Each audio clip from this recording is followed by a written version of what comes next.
If it was just a traffic stop, go ahead and stop. But now you got more charges than what you had in the first beginning. A 3-hour-long standoff on one of Houston's busiest highways is finally over with one man in custody. Good evening and thank you so much for joining us tonight at 10 o'clock. I'm Daniela Guzman. Keith has the night off. The driver that Harris County Sheriff's Office had to pull out of a semi-truck today has been identified as 42-year-old Trinidad Cutshall. What started as a traffic stop in East Houston on the East Freeway near Freeport Street turned into a slow speed chase that ended in the Channelview area at Sheldon Road. And with deputies pulling Cutshall from the truck, KPRC2's Gage Golding is live, joining us live tonight next through I-10. And Gage, what have they shared with you? Any reasons as to why this man was running and what led them to this chase?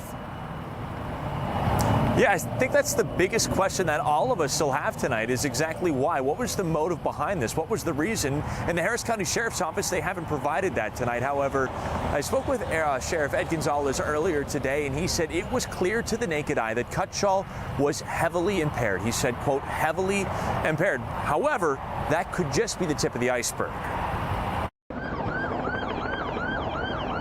Just from his unresponsiveness, the zero effect from the deployed gas and other things, could have been heavily impaired. When deputies pulled 42-year-old Trinidad Cutshall out of the truck, they say he was still behind the wheel, revving the engine, trying to drive away, despite more than 3 hours of less lethal attempts to get him out, like gas and smoke. We were concerned that he would perhaps eventually go forward and continue to wreak more havoc or put more people at risk. Cutshall starting the chase when he didn't pull over for a traffic stop around 1 in the afternoon. Several miles and a slow chase later, deputies using spike strips to flatten his tires. That's when the standoff and standstill traffic began. But I've been sitting in the parking lot for 2.5 hours now. Really? Yeah. Just trying to get to the hotel? Just trying to get to the hotel. We just at a standstill. Wasn't nobody going nowhere or nothing like that. So to save on gas, I turned it off. At one point, a helicopter landing on I-10 to bring backup to the scene, and a SWAT team using heavy machinery to tear open the truck and eventually pull out Cutshall, who's seen here covered in blood.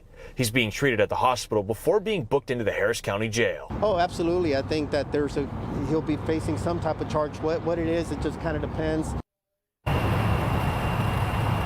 Yeah, the sheriff just telling us moments ago that Cutshall is in the hospital being treated for injuries to his face. Now, I want to point out something incredible. Out of this entire situation, the several miles on that slow chase, the evasive maneuvers back and forth, there was no other injuries or property damage reported other than the tractor trailer that you saw there and the injuries to Cutshall.